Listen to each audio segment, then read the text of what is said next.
예, 우리 옆 사람 인사합시다. 당신은 우리 교회 자랑입니다.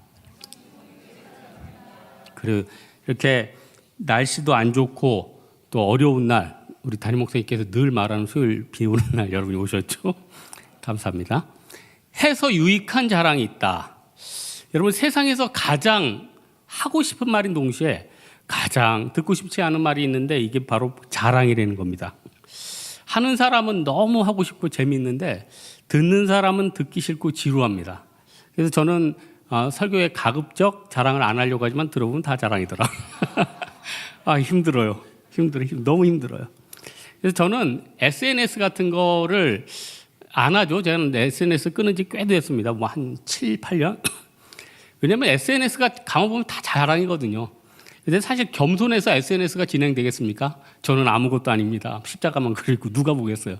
자랑하니까 막 뒤져보고 보는 거죠. 근데 이제 SNS 같이 자랑하다 보면은 옛날에 프랑스 배우인가 미국 배우인데 프랑스에 놀러 갔는데 나 여기 간다 저기 간다. 동선을 다 드러내니까 어떻게 돼요? 거기서 도둑 다 맞았죠. 최근에는 무슨 우리나라 누가 살해당했다. 이게 어떻게 보면은 세상에는 죄가 있고 시기가 있고 욕심이 있기 때문에 다 견제가 있고 위험이 도살이거든요. 그래서 지혜로운 사람은 웬만하면 자랑 안 하려고 자기 자신을 억누릅니다. 심지어는 그 겸손한 히스기야도 자기 바벨론에게 자기 재산 이런 거 다 보여줘가지고 후배들이 바벨론에 끌려가는 그런 안타까운 일들이 있었죠.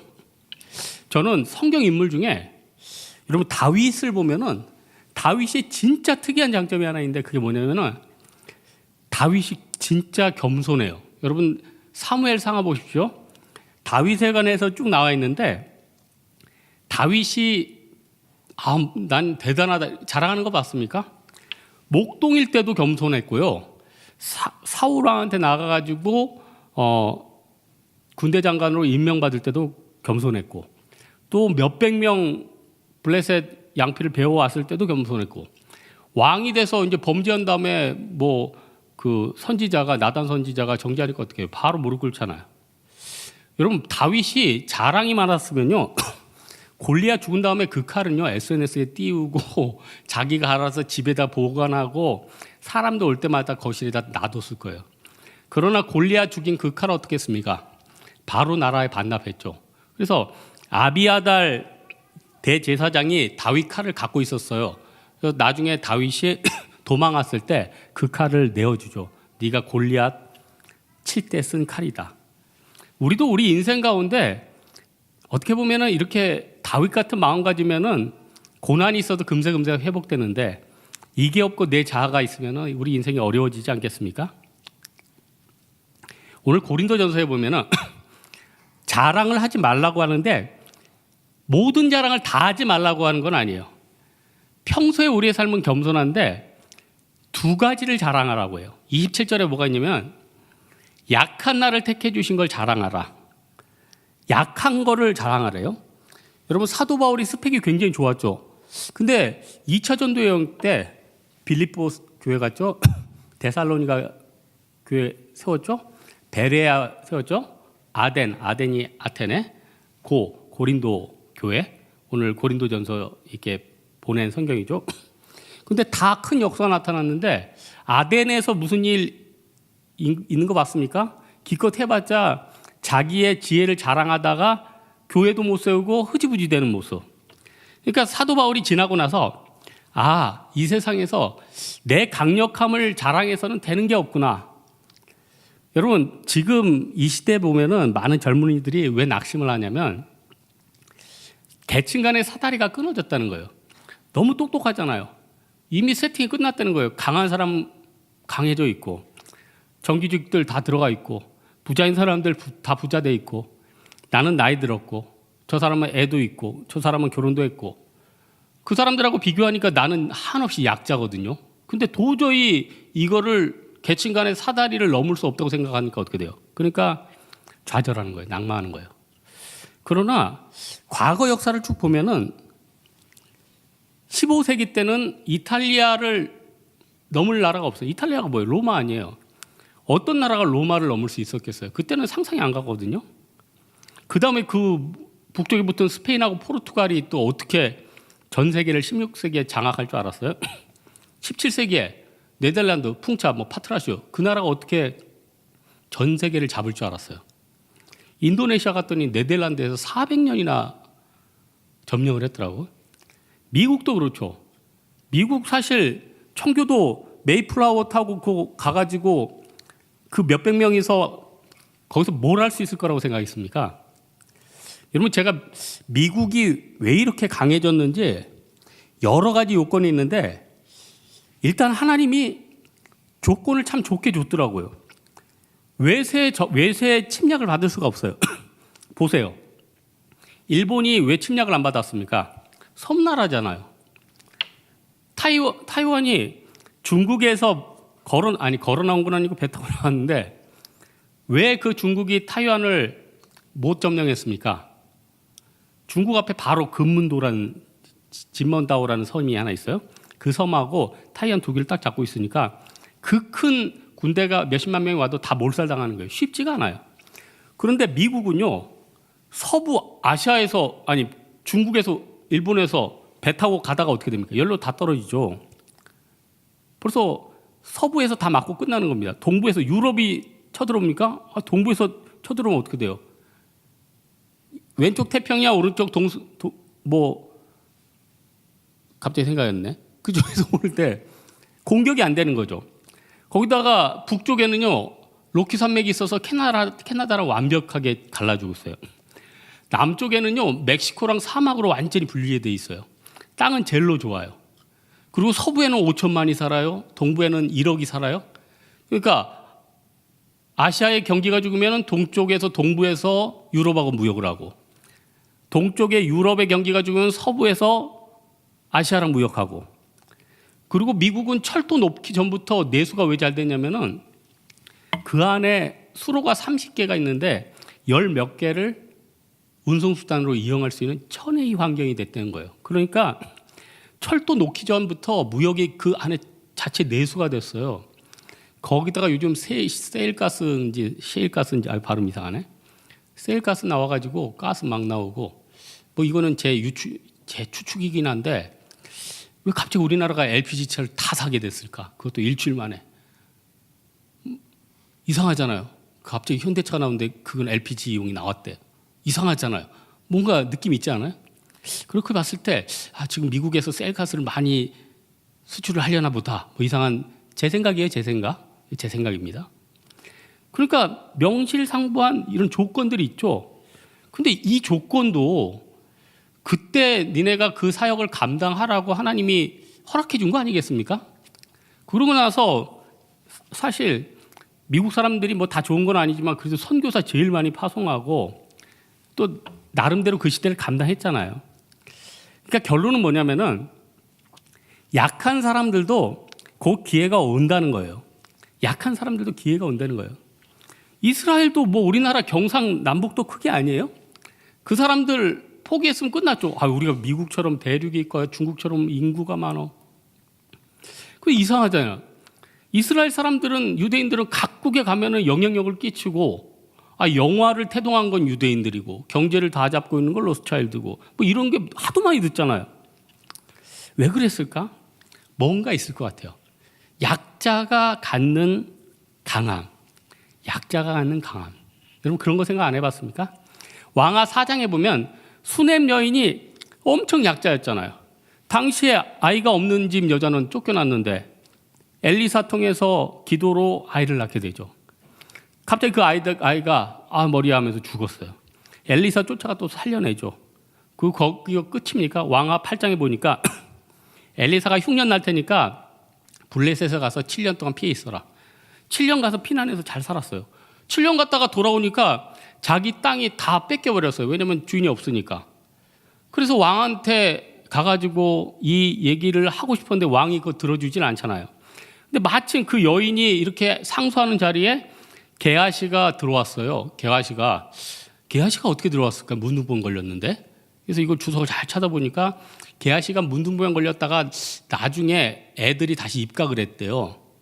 게하시 아들들이 입각을 하고 또 어떤 주석에는 게하시 아들들도 문둥병에 걸렸다 여러 가지 학설이 있어요. 그러나 중요한 거는 이 게하시가 왕 앞에서 엘리사의 스토리를 쭉 얘기해서 증인이 돼가지고 이 여인이 그 잃어버렸던 토지를 찾았다는 거예요. 그러니까 보세요.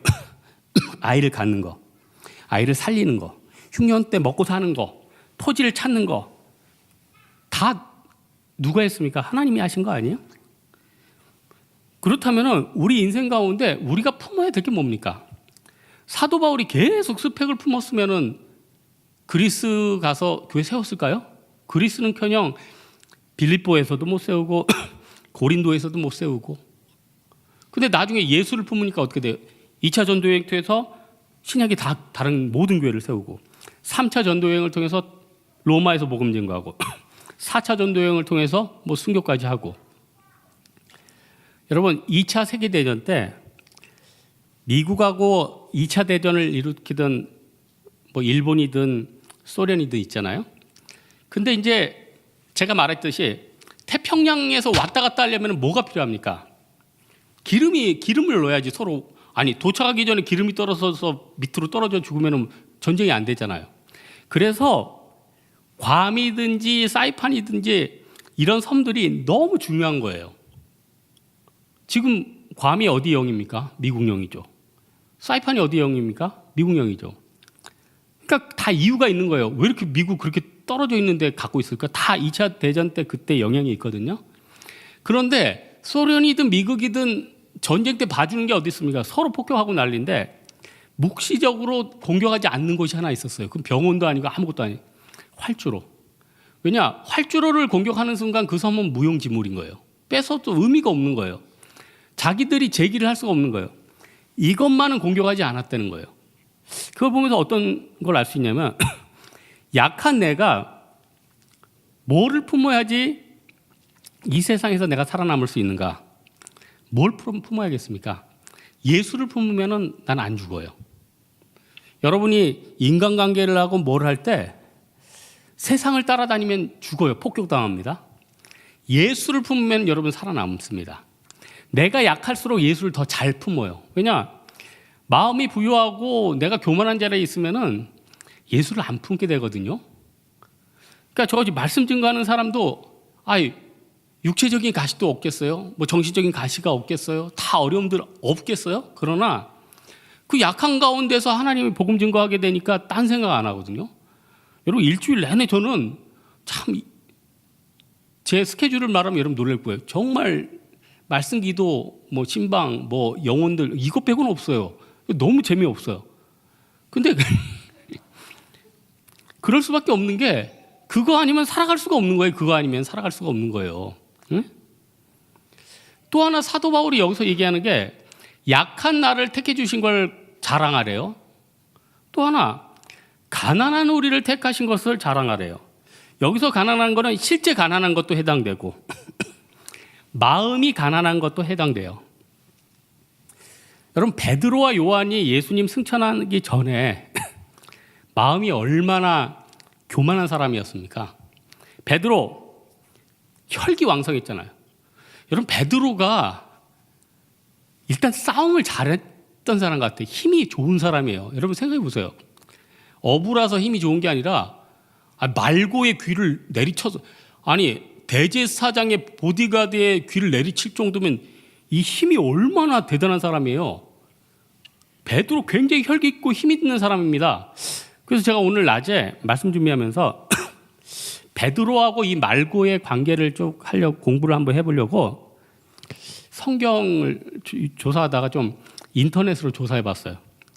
대부분 베드로하고 인터넷을 치면 성경 구절이 쭉 나오는데 베드로하고 말고를 치니까 성경 구절이 하나도 안 나와요. 내용이 나오는 게 뭐냐면 딱딱한 베드로 말고 부드러운 메트로 사세요.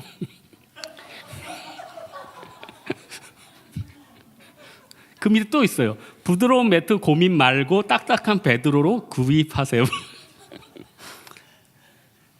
제 생각에는 베드로하고 말고랑 그 이후로 사이가 안 좋았나 봐. 이제 인터넷으로 같이 뜨기도 싫어해.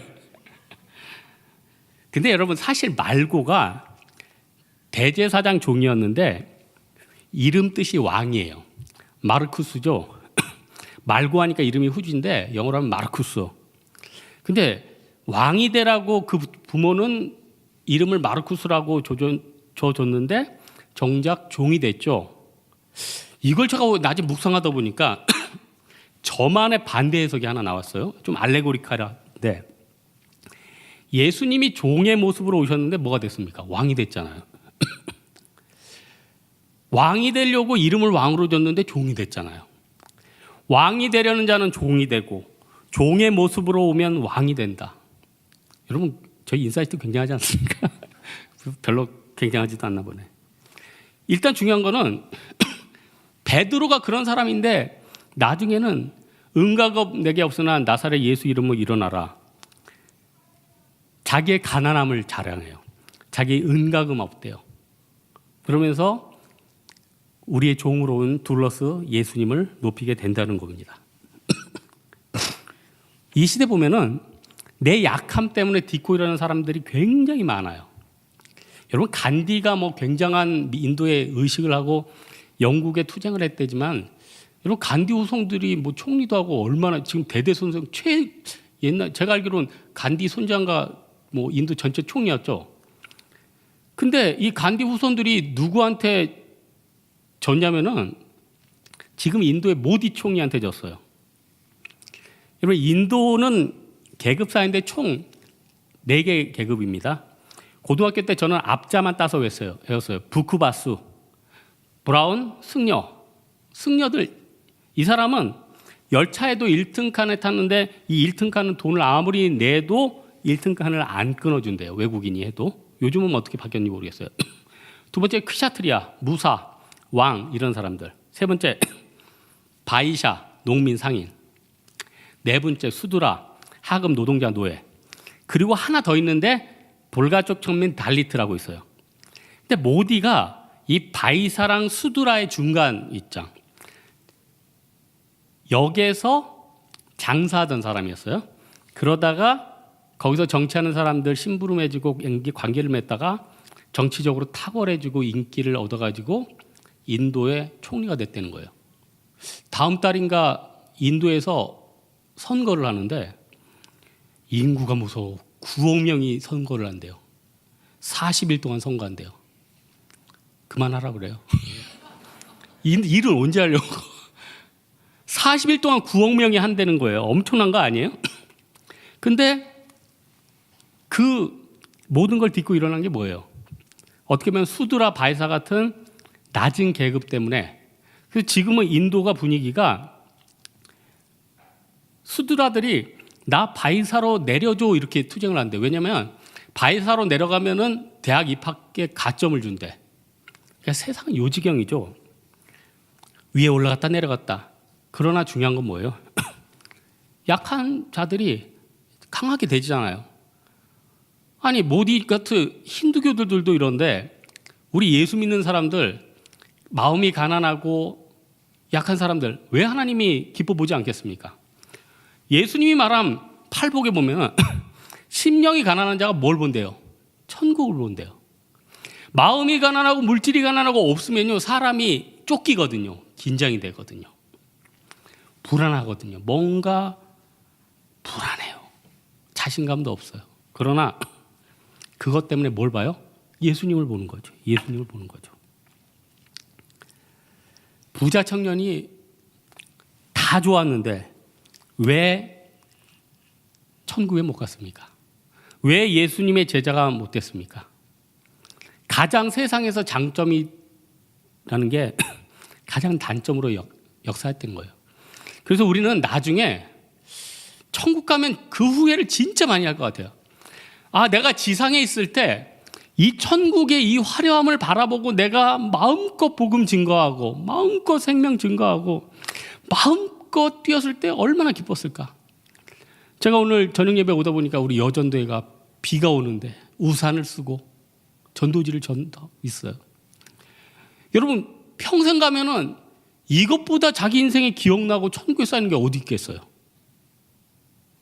막 어디 뭐 맛있는 데 가서 먹으면서 SNS 올리고 이것보다 정말 그거 가지고 받는 그 유익이 크지 않겠어요? 그래서 탈무드에 그런 얘기 있죠. 어느 날 왕이 한 남자에게 왕궁으로 들어오라 이렇게 얘기했어요. 첫 번째 친구는 불안하니까 세 명의 친구한테 부탁한 거예요. 첫 번째 친구에게 나에게 왕궁 좀 같이 가줘. 첫 번째 친구는 이런 제안에 거절을 해버려요. 두 번째 친구는 더 친한 친구였으니까 더 기대했는데 친구야 내가 왕궁 앞까지는 갈게. 그 다음에 헤어졌어요. 세 번째는 당연히 같이 가야지. 친구가 가는 길에 내가 어찌 안 가겠는가. 끝까지 가겠네. 이 비유가 뭐라냐면 첫 번째 친구 뭐예요? 바로 끝나버린 거. 우리 재산이래요. 이건 인격이 없어서 그냥 털면 끝나는 거예요. 아무리 부어도요. 혈관 한번 터지고 교통사고 당하면 끝나는 거예요. 두 번째 친척, 친구, 교회 성도. 죽으면 화장터까지 와요. 장례식에 와요. 여러분 돌아가시면요. 제가 가서 천국에서 만나보죠. 그날 아침 거기서 이름 불러가면서 할 거예요. 거기까지예요. 하지만 제가 뭐 그 관속의 불구덩이에 여러분에게 같이 들어가는 이럴 수가 없죠. 가고는 싶죠. 물론 가고 싶지 않아요.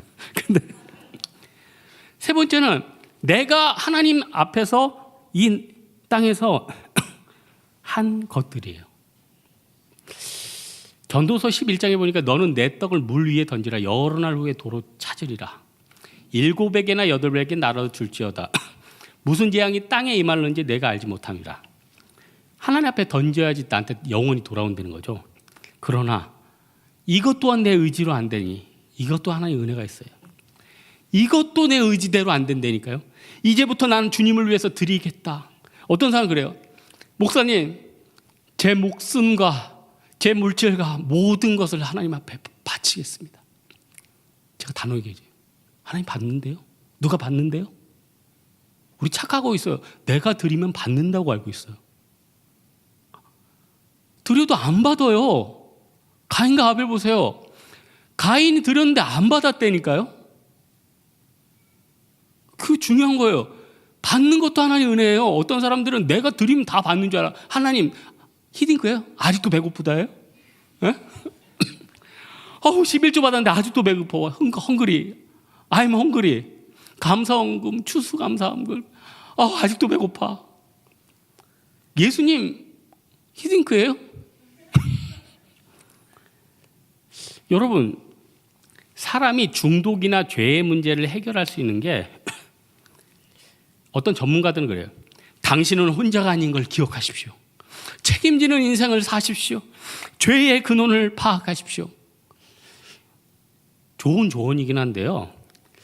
진짜 우리 죄의 문제, 중독의 문제, 정신적인 문제는 이거 회개로밖에는 해결이 안 돼요. 여러분 회개가 뭐예요? 쉽게 정의하면 하나님 마음 앞에서 마음이 낮아지는 거예요. 나는 아무것도 아닙니다. 난 또 범죄하는 자입니다. 나는 미약한 자입니다. 나는 부족한 자입니다. 나는 또 실수하는 자입니다. 그러나 구원되신 예수 그리스도께서 나의 상한 것들을 치료해 주십시오. 이게 회개예요. 이것만이 우리 영혼과 모든 것을 자유롭게 할 수 있다는 거예요. 오늘 말씀의 결론을 맺겠는데 나는 낮출수록 좋고 하나님은 높일수록 좋아요. 우리 인생 가운데요. 그저 예수가 좋아. 이게 제일 좋은 인생이에요. 그리고 주변 사람들한테 감사로 감사로 제사 드리는 자가 하나님을 영화롭게 한다면서요. 그 감사를 어떻게 제사 드리는 게 하나님 영화롭게 하는 거죠? 물론 속으로요. 하나님 감사합니다. 이것도 되는데 친구들한테 진짜 자랑하는 거예요. 하나님이 미련한 나를 택해서 나를 높은 곳에 세워주셨어. 하나님이 가난한 나를 택해 주셔서 신앙생활 하게 해주셨어. 하나님이 미약한 나를 통해서 선교 보내셨어. 하나님이 나 같은 자를 통해서 내 작은 달란트를 받아주셨어. 이걸 자랑하는 거예요. 그럼 자랑이요. 하나님이 영광 받으십니다. 하나님 기뻐하신다는 거예요. 우리 사랑하는 홍대세교회 성도들, 이 세상에 사도 바울은 얘기합니다. 해서 유익한 자랑이 있대요. 해서 유익한 자랑이 있대요. 그게 오늘 약한 나를 택해 주신 걸 자랑하고 가난한 나를 택해 주신 걸 자랑하는 거예요. 사랑하는 우리 홍대세교회 성도들, 약한 나를 택해 주시고 가난한 우리를 택해 주신 주님 자랑하는 우리 한 주 되기를 주님의 이름으로 축원합니다. 우리 찬양 하나 할까요? 이 땅 위에 하나님의 교회.